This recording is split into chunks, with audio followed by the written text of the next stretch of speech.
પધારેલા સૌ હર્ષિત માતાના પ્રાણ પ્રતિષ્ઠામાં પધારેલા સહભાગી થઈને આશીર્વાદ લેવા પધારેલા સૌ સન્માનીય દાતાઓને, સૌ સન્માનીય આગેવાનોને અને ગામના પ્રતિષ્ઠિત ચંદનજી ઠાકોરના રામ રામ। સરદારભાઈ ખૂબ સારી વાત કરી ગયા છે।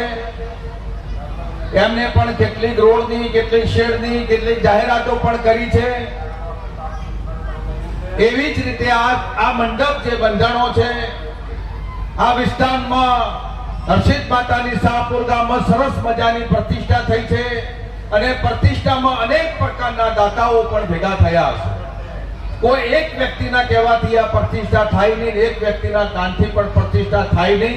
એટલે 18 આલમ ભેગા થઈ, સમાજના 18 આલમો ભેગા થઈ, ગામના સમગ્ર લોકો ભેગા થઈ આ હર્ષિત માતાનો સભ્યથી ભવ્ય મોટો પ્રાણ પ્રતિષ્ઠા જો આજે જઈ રહ્યો છે, ત્યારે તુલસીમાં એક કહેવત છે કે પંછી પાણી પીને છે, ન ઘટે ન સરિતા નીર, દાન કરે ધન ન ઘટે, સહાય કરે રઘુવીર।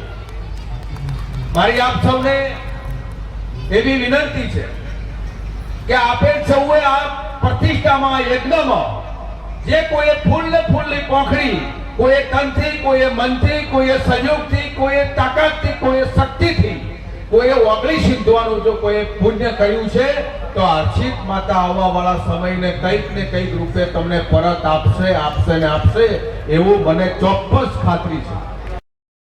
100% કોઈના ઘેર કોઈ આફત નહીં આવે, કારણ કે માતાજીને યાદ કરીશું અને આપણે એને આ વાત કરીશું તો 100% આપણી વાત યાદ કરશે।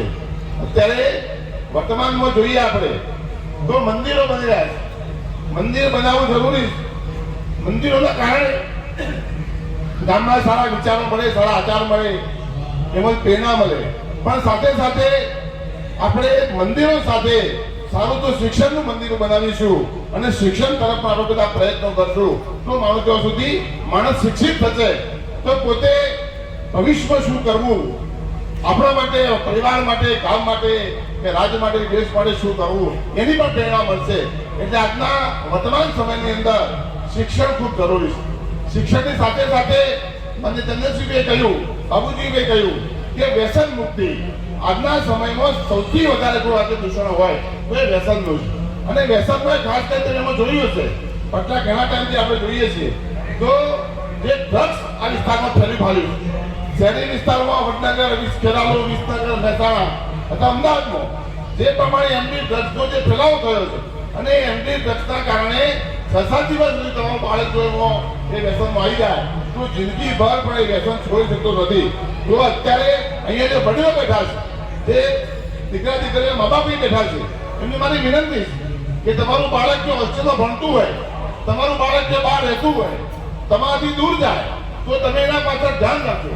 તમે ધ્યાન નહીં રાખો તો એ સમય તમારી પાસે જતો રહેશે અને બાળક તમારા હાથમાં જતું રહેશે। કારણ કે અત્યારે જે પ્રમાણે ગુપ્ત રીતે આ આખો ફેલાવો ચાલ્યો એ અતિ ભયંકર છે। અને 2 દિવસ પહેલા ચંદનસિંહભાઈ ખેરાલનો એક દાખલો બન્યો કે આપણે બધા ધાર્મિક રીતે ખૂબ જ અગ્રેસર હોઈએ છીએ। કારણ કે સવારે આપણે ઉઠીએ ત્યારથી લઈ અને રાત્રે આપણે સૂઈ જઈએ ત્યાં સુધી આપણા કર્મની સાથે સાથે આપણે આપણા આરાધ્ય દેવની પણ આપણે આરાધના કરતા હોઈએ છીએ। અને આરાધના કરવા પાછળનો હેતુ કે દિવસ દરમિયાન આપણે જે પણ કામ કરીએ, જે પણ કર્મ કરીએ, એની અંદર ભગવાન આપણને સદબુદ્ધિ આપે, સારું કામ કરવાની પ્રેરણા આપે। એના માટે આપણે ધાર્મિક રીતે ખૂબ સારી રીતે આ બધું કામ કરતા હોઈએ છીએ।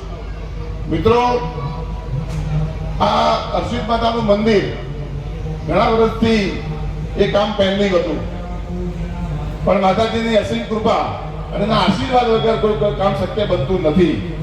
તો મેં પત્રિકા જોઈ, પત્રિકામાં જે દાતાએ ઉદાર દાન જે આપ્યું છે એ ખરેખર હર્ષિત માતાને પ્રેરણા આપી થાય અને પ્રેરણાના કારણે આટલું ભવ્ય સરસ મજાનું મંદિર બન્યું અને દાતાઓ પણ મન મૂકીને વરસ્યા, ખૂબ મોટું દાન આપ્યું બધાએ।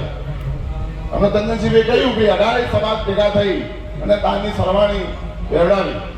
તો કહેવાનો મતલબ કે કોઈ સંકલ્પ જ્યારે નક્કી થાય કે મારે આ કામ કરવું છે, ગામનું આ કામ પૂર્ણ કરવું છે, ત્યારે સંકલ્પ પૂર્ણ થાય એના માટે માતાજી આપણા જે પણ ઈષ્ટદેવ હોય એ આપણને પ્રેરણા આપતા હોય, તાકાત આપતા હોય. એના સાથે સાથે એક ગામની અંદર સારું મંદિર હોય અને એમાં દરરોજ સવારે બધા આપણે જે દર્શન કરીએ અને એક જ પ્રાર્થના કરી કે હે માં, તું આ શાહપુર ગામને અને આજુબાજુના વિસ્તારને તું સમૃદ્ધ કરજે. જે પણ આજ વક્તવ્ય આપ્યું માન્ય પૂર્વ ધારાસભ્ય શ્રી ચંદનસિંહભાઈ, આમ તો સમાજના ભામાશા કહી શકાય એવા ખૂબ જ ઉદાર મનના વ્યક્તિ એવા માન્ય ચંદનસિંહભાઈ, અમારી સાથે બધાયેલા માન્ય બાબુજી ઠાકોર સાહેબ, બાબુજી ઠાકોર શાહપુરના વતી પૂર્વ તાલુકા પંચાયતના પ્રમુખ શ્રી મધુરજી ઠાકોર સરપંચશ્રી, ઉપસ્થિત સિદ્ધપુરના પૂર્વ ધારાસભ્ય ભાઈ ચંદનજી ઠાકોર સાહેબ, આજ ગામના પ્રથમ નાગરિક સરપંચ શ્રી મથુરજી, આપણા ઠાકોર સમાજના આગેવાન ભાઈ બાબુજી ઠાકોર, મુકેશભાઈ દેસાઈ, ભાઈ અશ્વિનભાઈ પટેલ, સુરેશભાઈ મેવાડા, આપણા ઠાકોર સમાજના અગ્રણી ભાઈ બાબુજી, જયંતિભાઈ રાવલ,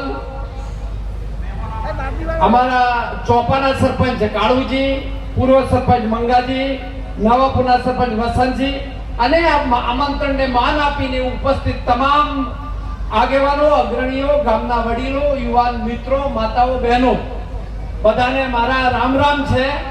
અને આ સુંદર પ્રસંગમાં આપણા બધાને દર્શન કરવાની મને તમે બધાએ તક આપી છે, તો હું આપનો સૌનો ઋણી છું. જયંતિભાઈ, બાબુજી અને વ્યસનમાંથી આપણે મુક્ત થઈએ. આટલો સરસ મંડપ પહોંચ્યો, આટલું સરસ આયોજન કર્યું, આટલું સરસ પ્લાનિંગ કર્યું અને આજના જે મંડપ ને છે, જે આ મહાનુભાવો જે તમારી વચ્ચે જે સત્સંગને આજે જે આશીર્વાદ રૂપથી આવી રહ્યા છે, એમનું તમે માન મર્યાદા અને રાખજો. અને આજના આ પ્રસંગની અંદર પરમ કૃપાળુ પરમાત્માને, અર્ચિત માતાને, સદાનંદ બાપાને પ્રાર્થના કરું કે આવા વાળા સમયની અંદર આ ગામ હંમેશા સુખી રહે, સુખ શાંતિ સમૃદ્ધિ રહે, આવા નવા પ્રસંગ હળી મળીને ઉજવતા રહે અને આ ગામની અંદર ક્યારેય એકતા ન તૂટે એવો માં અર્ચિત માતાના ચરણોમાં પ્રાર્થના કરી મારી વાત પૂરી કરું છું. આપ સૌનો ખૂબ ખૂબ આભાર. જય ભારત.